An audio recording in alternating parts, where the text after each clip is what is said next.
afternoon. If you text her now, she'll have time to get her lies together.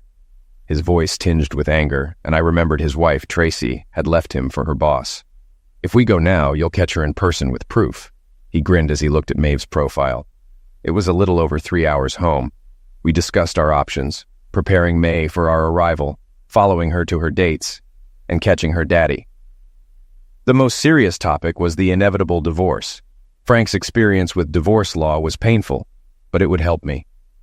2 hours later, we were on our third repeat of plans, driving mostly in silence. We pulled onto my street around 10:45, Frank slowing down in front of my house. I told Frank, "Keep going." He glared but pressed the gas. "Turn the corner and stop," I commanded. He did, then looked at me again. "There's a car parked across from our house. I don't recognize it. No one parks on the street here at night. She's already started, and she's doing it in our house." I reached for the door. "Thanks, buddy. You can leave." "Screw it, man. We have a plan. We either check it out together or we leave and deal with it tomorrow." "No, I need to know now," I insisted. "Come on, Matt. If she's alone, it won't prove anything, and you'll still be messed up." "I need to know," I repeated.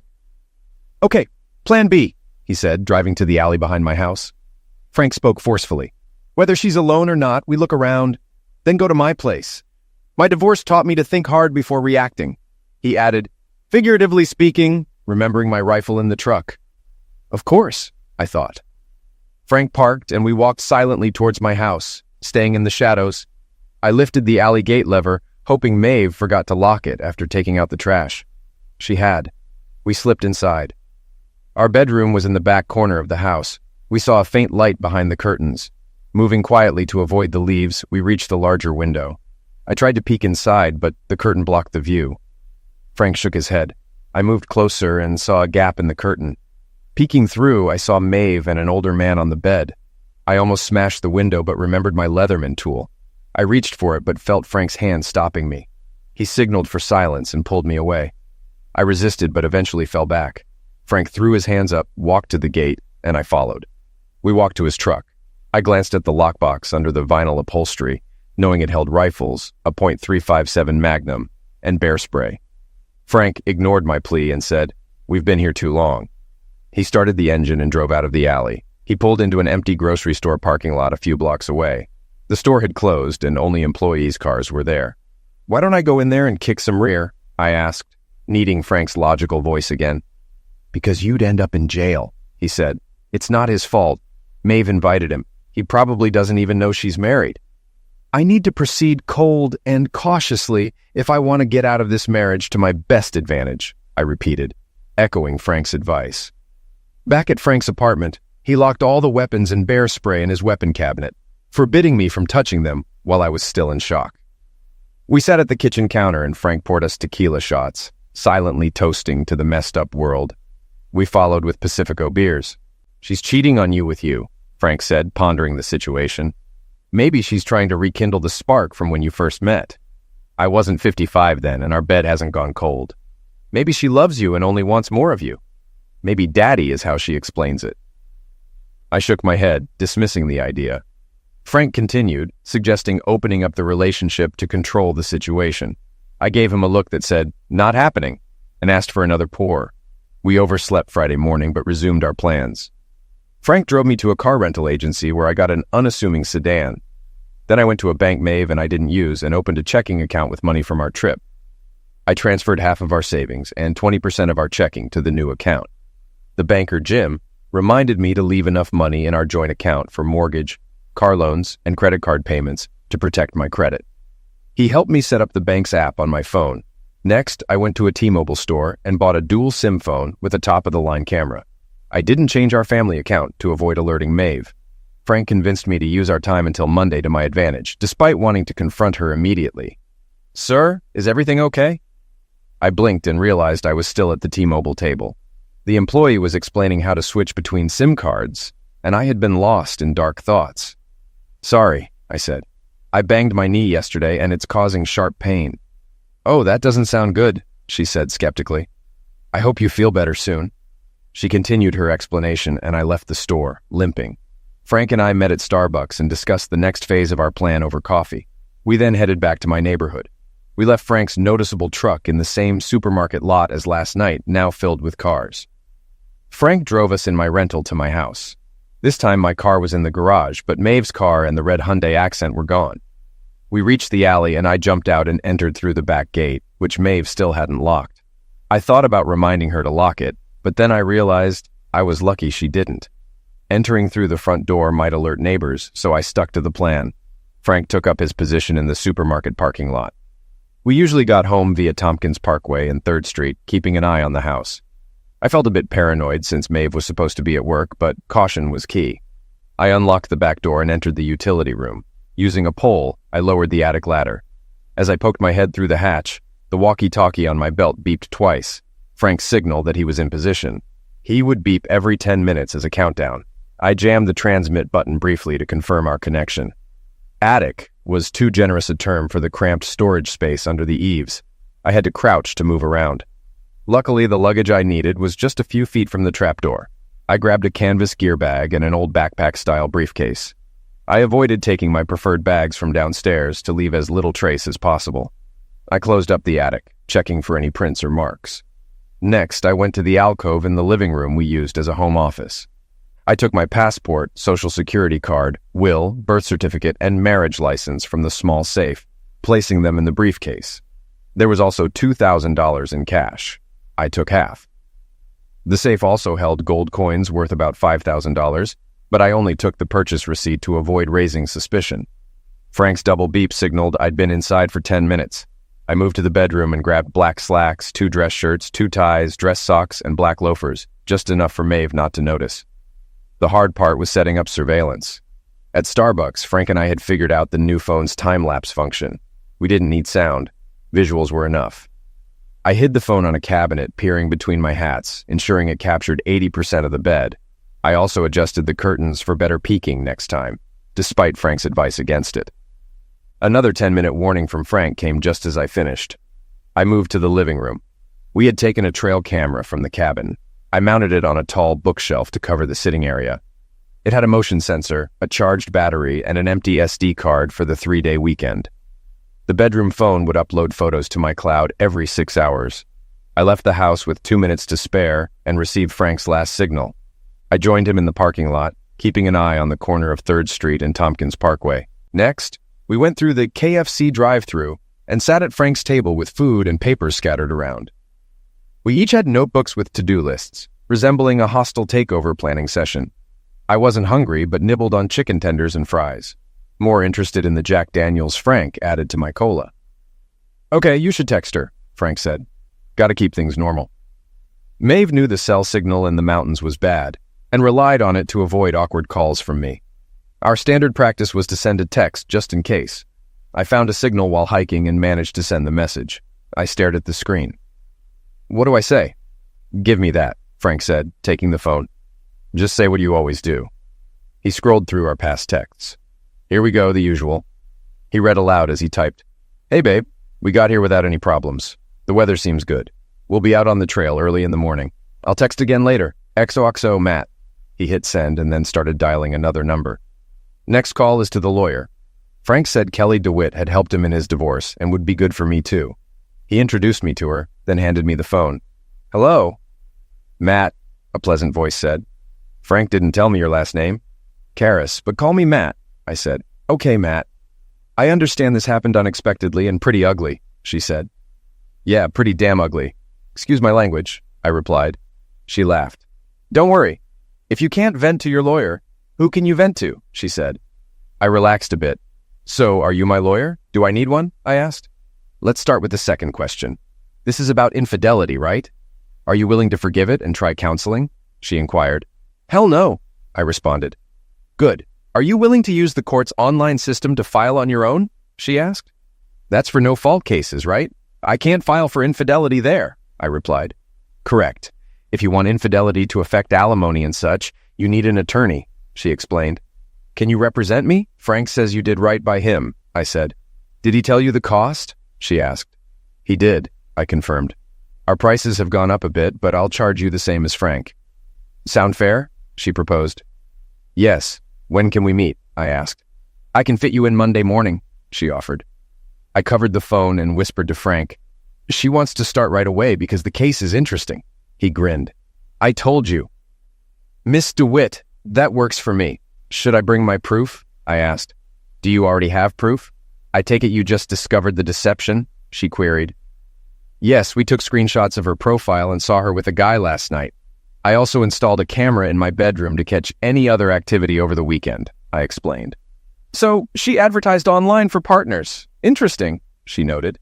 "And she was looking for guys who look like me," I added. "Just to clarify, haven't you gained a lot of weight since you got married?" she asked. "No," I replied. "I'm 6 feet tall and 180 pounds, 5 pounds heavier than when we married. I lift weights and run regularly." "Good to know. We'll talk more on Monday," she said. "Good. That's good to hear. Okay, Matt. After we hang up, I'll open a secure data transfer site and send you the login code. Frank knows the portal address. Send me any evidence you have, and I'll review it before our meeting at 11 o'clock on Monday," she instructed. 11 o'clock Monday? Yes, I'll see you then, I confirmed. "And Matt?" she added. "Yes," I responded. "Avoid your wife until we meet. Don't return home. I only practice family law, not criminal law," she advised. "Okay," I paused. "Okay." After getting the secure code from the lawyer and sending her screenshots of Maeve's profile, Frank checked my phone.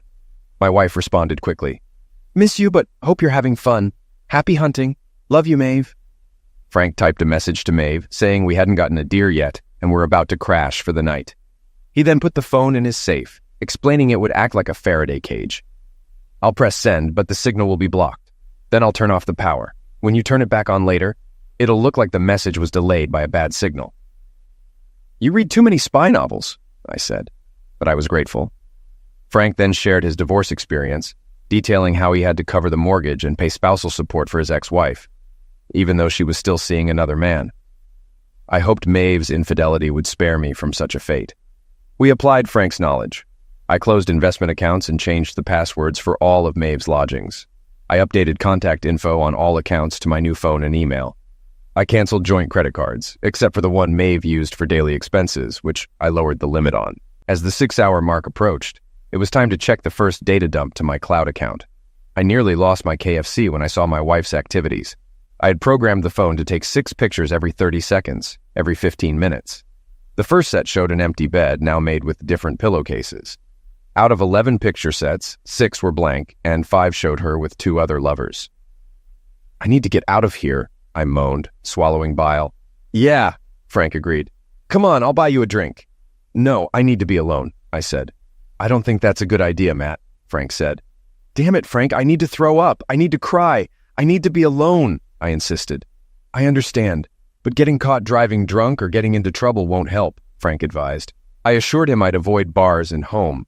"Just get on the highway and drive," he suggested. He reluctantly agreed and sent pictures of every daddy to Kelly DeWitt. Before I left, he reminded me to turn on my phone so Maeve would get my message and he could check on me. I thanked him and headed out, promising to stay away from booze. I drove 30 minutes north and back to let night fully set in. The supermarket was still open, so I parked and walked to my house, entering the alley behind it. The back gate was locked, but I climbed over the fence. I crossed the yard quietly and peered through the gap in the curtains. Maeve was now in bed with someone. As I moved toward the back door, my phone beeped with a message and then a call from Frank. I dismissed it and continued.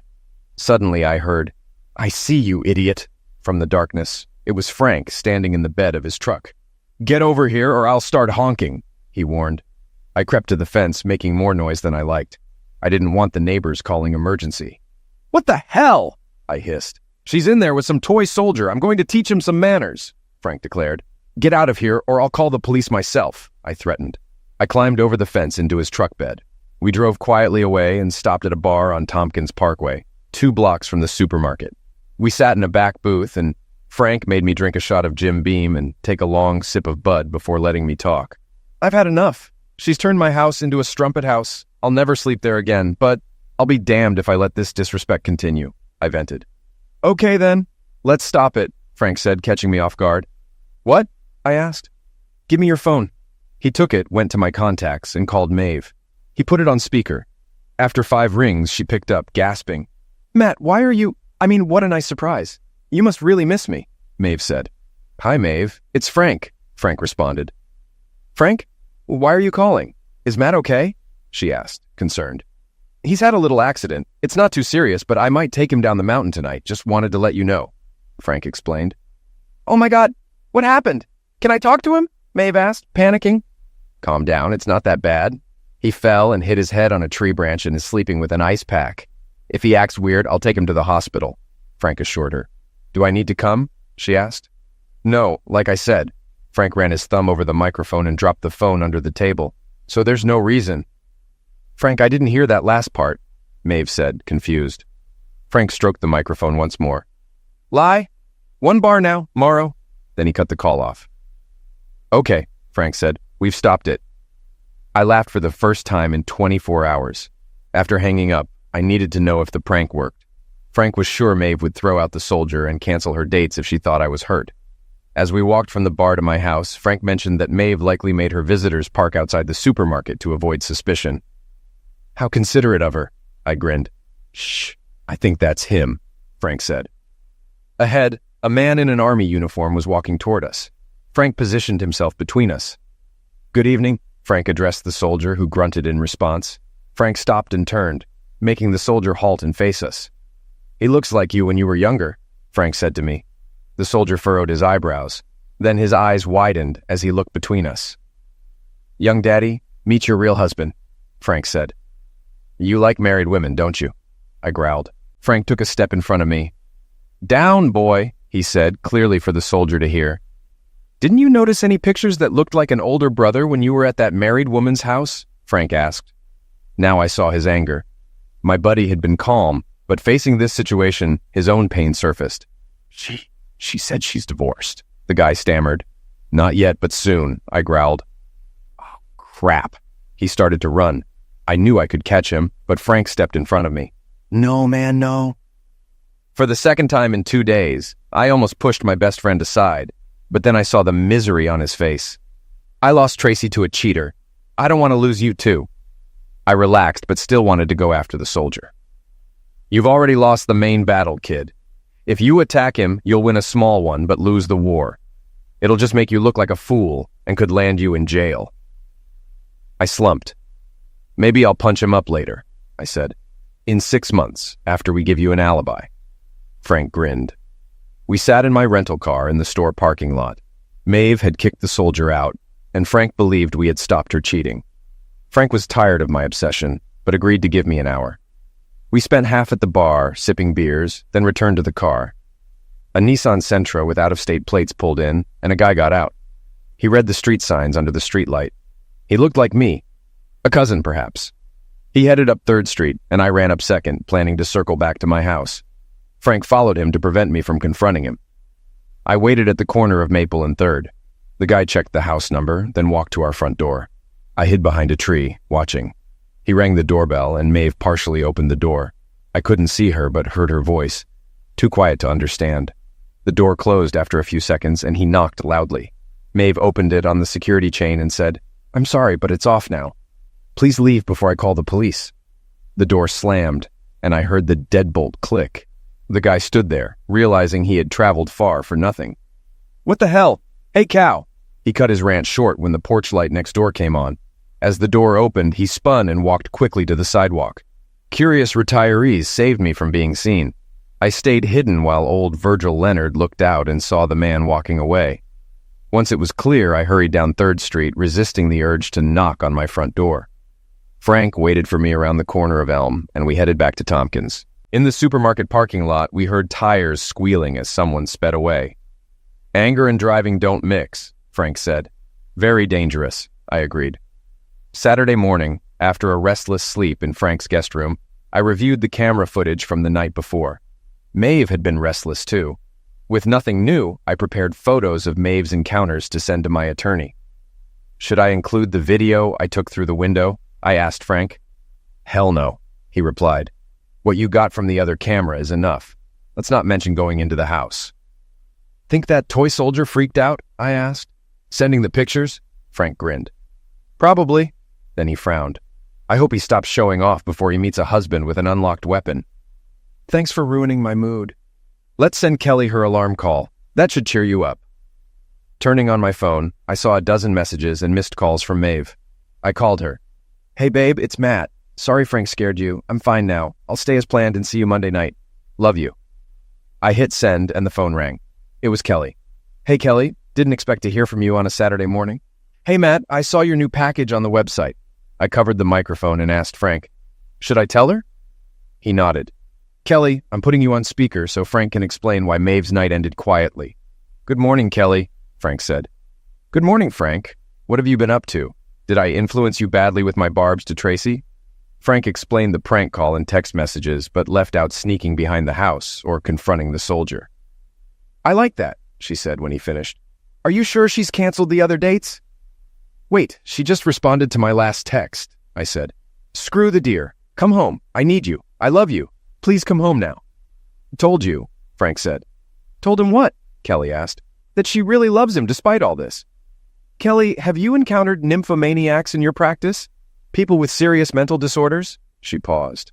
I've had clients and spouses with mental health issues. It's possible. And I'm supposed to accept that? Forgive her if she claims it wasn't her fault. Kelly, you've seen the pictures. How do I stop seeing them whenever I look at her? I don't think you can, Kelly said.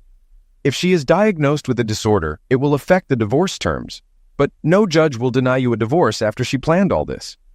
This conversation forced me to make a decision. Kelly, how quickly can you file the papers? I can't live with her anymore. I understand, she said. I'll have some options ready for us to discuss on Monday. We'll likely need to meet with her and her lawyer before deciding. Okay, but what do I tell her Monday night when I don't come home? You won't tell her anything. I'll handle that. So what should I do now? I asked. I've reviewed your actions and you seem to have it covered. Anything more might backfire. So sit tight, be patient, and don't do anything rash. Frank grinned and said, I'm doing my best to keep him from that, but he keeps trying. By the way, Matt, didn't you say you were still good for 10K? Frank and I froze, wondering if Kelly was referring to my stamina. Yeah, I think I said something like that, I replied cautiously. Good, run along then. Bye, boys. She hung up. Maeve called again and I turned off my phone. Following Kelly's advice, I went to buy new running gear, as I hadn't brought any on the hunt. Frank joined me for a run, but we stopped at 3 miles beyond his comfort zone. I still felt restless, so Frank suggested another way to vent. We put the rifles back in his truck and headed to a shooting range, an hour away, to practice. I shot much more than Frank, so he finished cleaning his rifle first and talked to the rangemaster. They glanced at me a few times. What did he say? I asked Frank on the way back. He asked if I could keep you from shooting anything but paper targets. I said I could. Frank moved my rifle to his weapons safe as soon as we returned to his apartment. The weekend was torturous, with Frank keeping me occupied. We watched Marvel movies, and he limited my whiskey, making sure I had non-alcoholic drinks in between. He managed my correspondence with Maeve, telling her I was doing well and still hunting. On Sunday, he texted her that I planned to spend the day in a tree stand. She's starting to call you an idiot for not coming home, Frank laughed. Wait until she gets served with divorce papers, I replied. A part of me enjoyed the payback, but mostly I was miserable. I loved Maeve and thought she loved me too. Maybe she had a mental breakdown. I wondered if I'd need therapy too. After a 4th sleepless night, I woke up Monday exhausted but resolute about the divorce. Maeve had planned too much and enjoyed it too much. We texted her that we were leaving again that morning and wouldn't be back until late. I apologized for scaring her on Friday and assured her I was fine. We did this from the supermarket parking lot near our house. Her response was quick. You let me suffer all weekend and still can't give up that deer to come back early. Maybe you should just go to Frank's place because I don't want to see you right away.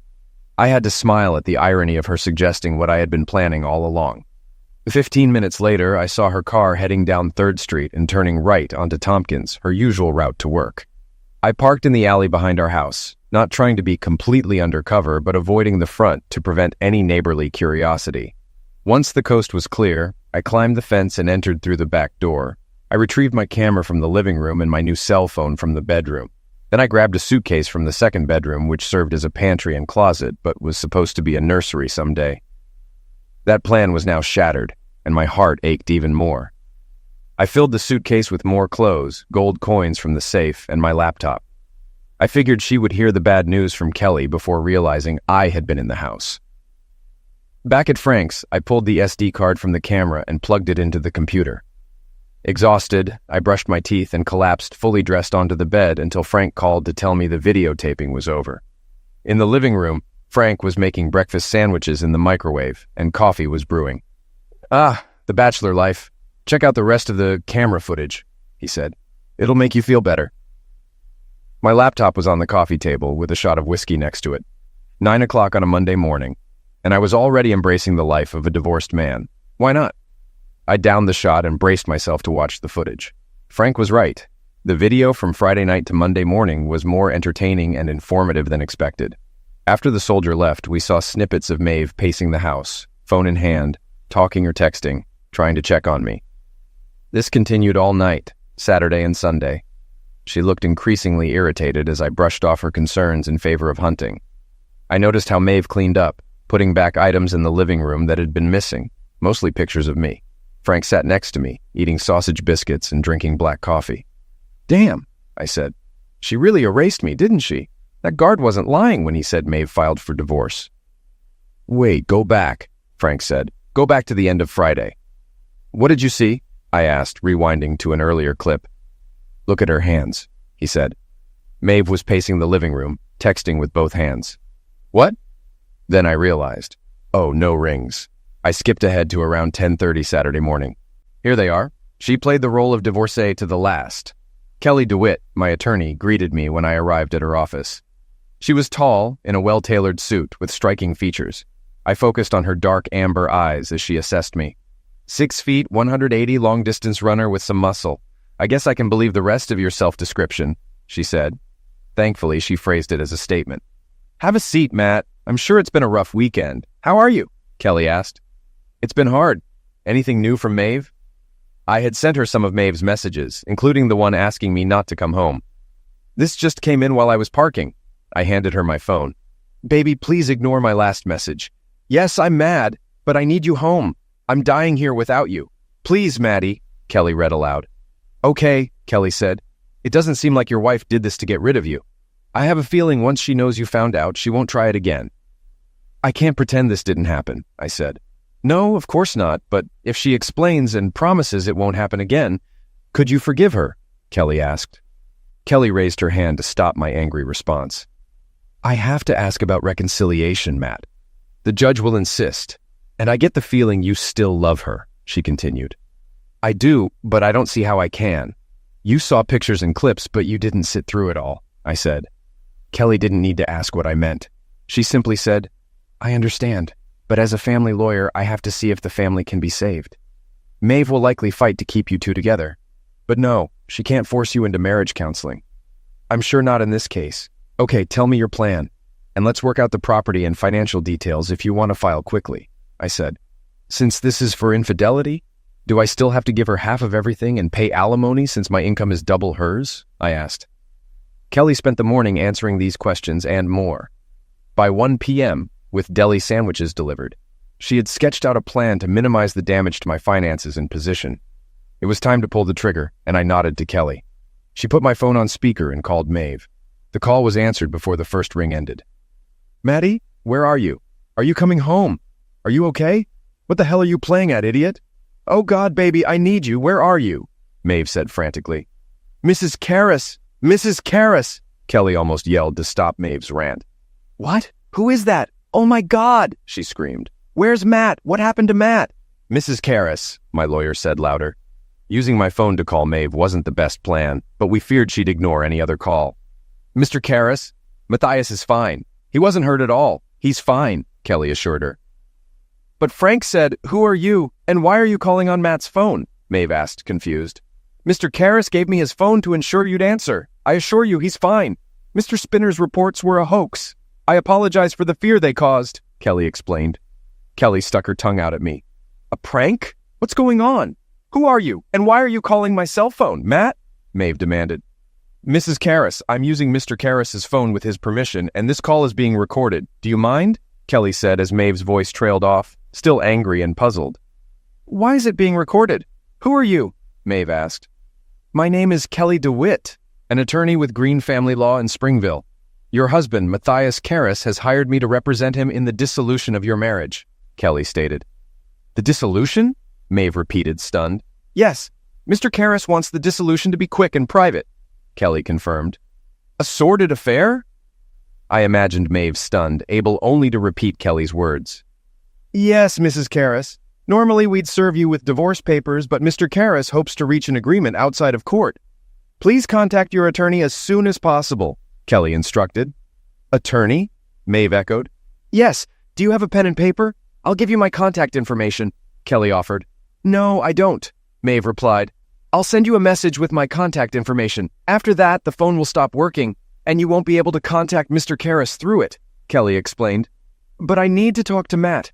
This is all wrong. We love each other. Is he there? I need to talk to him, Maeve pleaded. I'm sorry, Mrs. Karras, but Mr. Karras isn't ready to talk. Have your lawyer contact me. Goodbye, Kelly said firmly. Kelly hung up as Maeve began to speak. That went well, Kelly said, sending a text with her office information to Maeve's phone before disconnecting it. Her words were sarcastic, but sounded sad. Are you okay? I asked, feeling the odd role reversal. I like protecting spouses from misuse, but cases like this make me sad and tired. There's something strange going on here, Matt. I think you're doing the right thing, but I don't sense vindictiveness from your wife.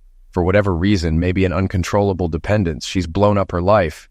And neither of you will be happy. Screw me, I'm not even 30.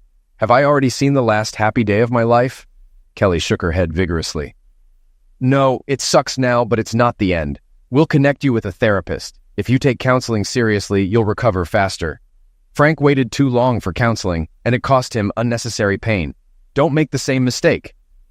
Yeah, it cost me, Frank confirmed a few hours later, as we ate chicken wings, shrimp, and Bloody Marys at a downtown sports bar. I thought therapy was just psychological nonsense, but I ended up wallowing in my own mess like a clogged toilet. You talked to me for a while, and you could have talked more, I said, trying to ignore his metaphor. I know you had my back, but seeing you and Maeve so happy hurt more than it helped, at least until I got outside counseling. But why? I asked. Because you and Maeve seemed perfect, and it made me grieve for what I'd lost. Realizing I'd been living a lie for so long hurt even more. I sipped my drink, unsure of what to say. After seeing Kelly's therapist, I could finally see you two as a sign of hope, instead of a reminder of my past. And now it's all turned out to be another lie, I said. Screw me, he muttered. Screw me, I repeated, raising my glass for a toast. We clinked quietly and drank deeply. Hey, Matt, have a seat, Kelly DeWitt said, this time in a small conference room with papers spread out on a table. It was Tuesday afternoon, and I had taken the day off after updating my work information on Monday. I spent most of the day at Frank's, searching for a new apartment since I couldn't live in my ruined house.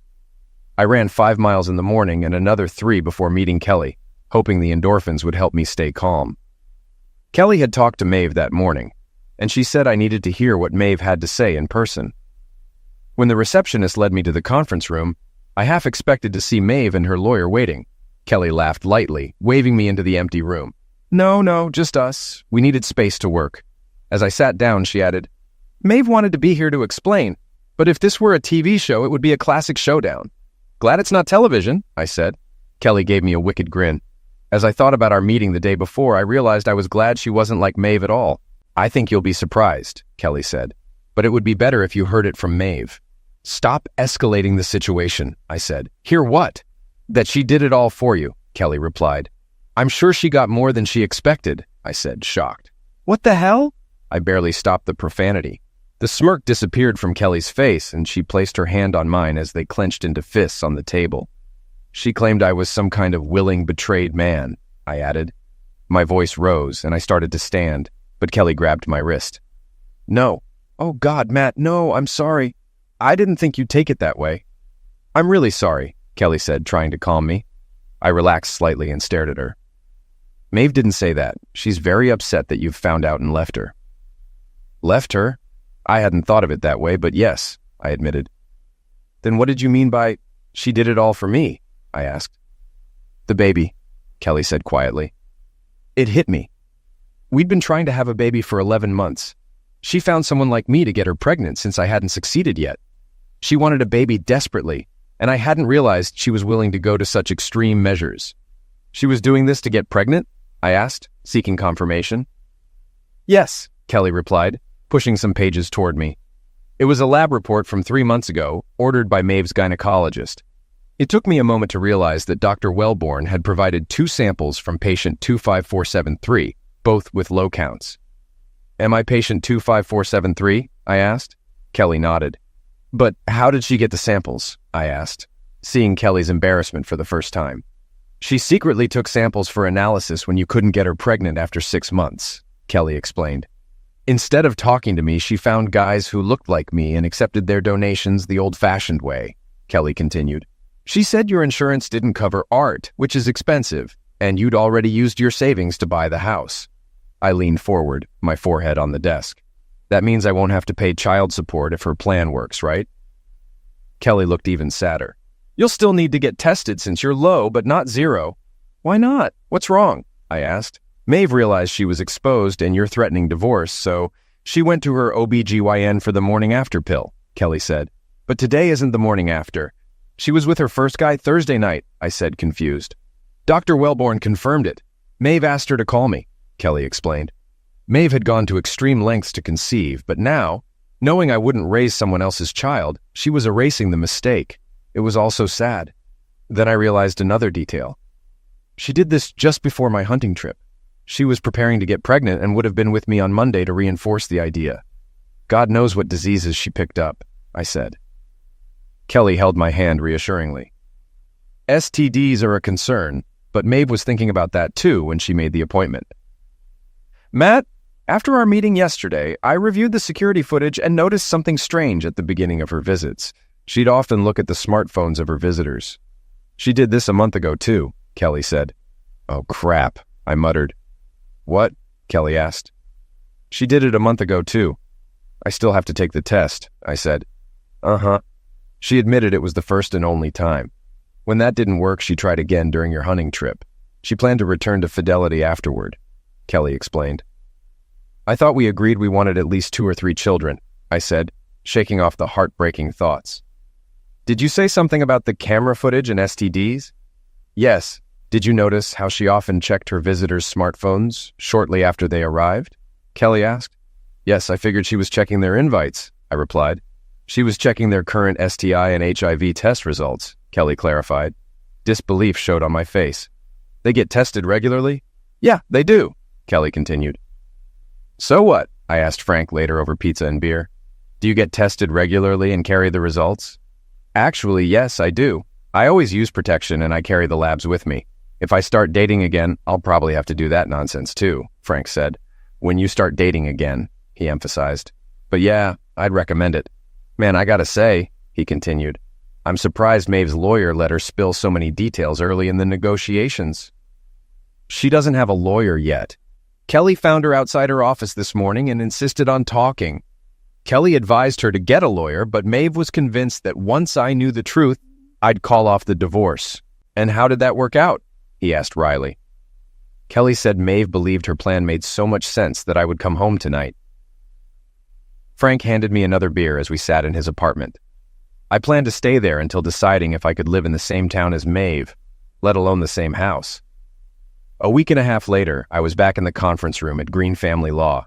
Kelly and I sat on one side, Maeve and her attorney on the other.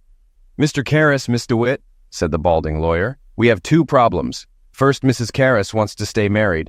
Second, if reconciliation is impossible, the proposed agreement is insufficient.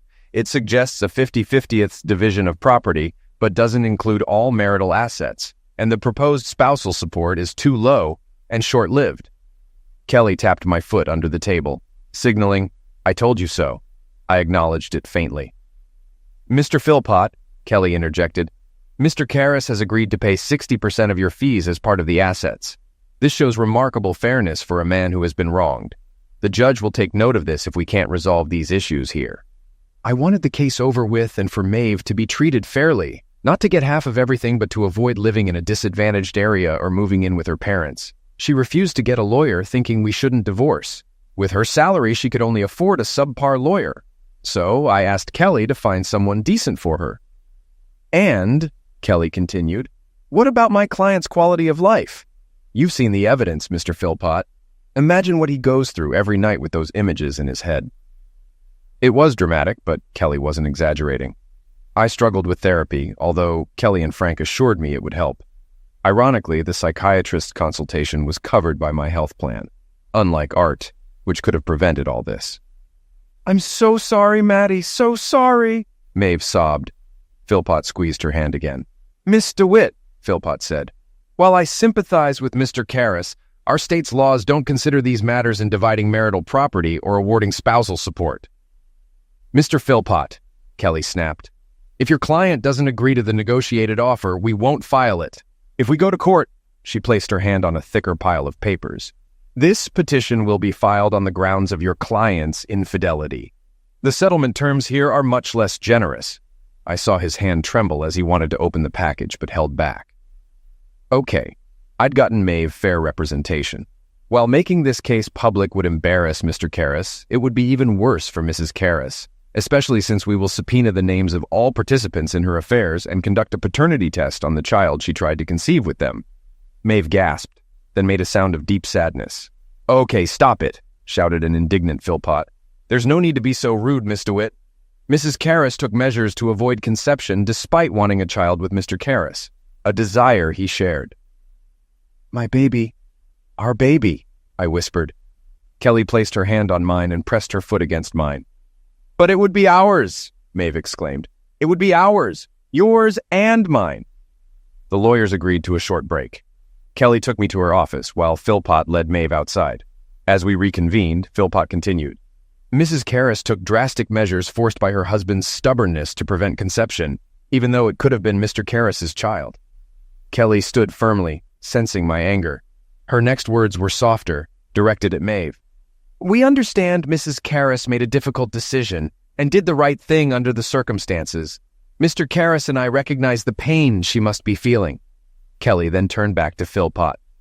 Unfortunately, it hasn't been determined if your client's intervention was successful. She may still be pregnant. We need to address this threat at the root. I glanced at Maeve, who looked pale, fearing she might faint. Kelly continued. The agreement states any such child would not belong to my client. Mr. Karras will take a paternity test to confirm this. If we go to court, we will demand the same from any potential fathers. Kelly wanted to add, if she decides to carry the baby, but I vetoed that. There was enough tension already. Maeve pressed her lawyer's hand. They had discussed their next steps. All that aside, Philpott said, we'd like to return to Mrs. Karras's first position, not to file for divorce. Instead, she and her husband should go to counseling and find a solution to start a family. Why couldn't she have done this from the beginning? I almost howled. Why not just tell me instead of cheating? Mr. Karras? Matt. Voices overlapped before I slammed my fist on the table. I stared at the surface and said through clenched teeth, I'm already in counseling. My therapist says the why question is like a funnel. I can't heal until it fills up. He suggested I ask Maeve to join a session, but now I need to know why you brought strangers into our bed instead of telling me about the problem. My client didn't, Philpott began, but Maeve interrupted. I didn't want to hurt you by telling you that you couldn't give me a baby. You're so into your physicality, and I didn't want you to think you weren't enough, insisted Maeve. Oh my God, am I really such an idiot? I asked, wondering if I'd missed a character flaw. No, she repeated. I said it wrong. She took a breath. If we could afford IVF, I'd have told you, but we couldn't. We wanted to start a family now. So it was about the donor, not breaking out of the monotony of marriage. Exactly, Maeve exclaimed. Why would I ever want to run away? So you didn't enjoy it? She flinched, but continued. Don't you see? Yes, I called them folders on my page, but they were really all you. Any memories were connected to you, like in those multiverse comic book movies you love. I could add the memories of doing it with you, younger or older, to the wonderful memories I have of doing it with you now. And when you thought back to those encounters, feeding the child one of those alternate selves had put inside you, you always thought of your real self, right? She grimaced at my words, but continued. Yes, always about you. I turned to look at Attorney DeWitt, who raised her eyebrows in question. I nodded silently. She reached for the other folder, circled in red, the nuclear option. As I spoke, Kelly slowly pulled out a series of photos and placed them in front of Maeve and her lawyer. The 8x10 color photos were from the front and back cameras in the house, as well as a video I had taken Friday night while spying. Maeve's face turned from gray to green, and she barely made it to the trash can before throwing up. Our house on 3rd Street sold quickly. Despite owning it for less than 2 years, it had appreciated enough to pay off the mortgage and cover moving expenses. I moved from Frank's apartment to a work-friendly condo, and Maeve moved back to her hometown, though she managed to get a small apartment instead of moving into her childhood bedroom.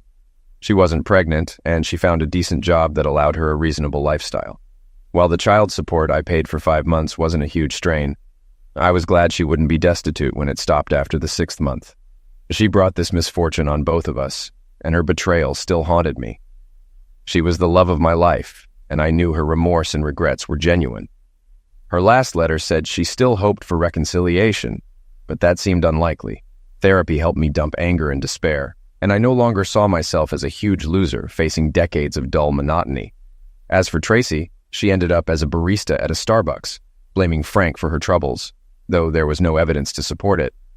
The police cleared him, with witnesses and surveillance footage proving he was at a Foo Fighters concert that night. Looking ahead, once I pay the last amount of spousal support, I'll have fulfilled all my obligations from the divorce, and Kelly DeWitt will no longer be my attorney. When she found out I attended an art exhibit and enjoyed it, she said she wished our first date had been at the gallery too.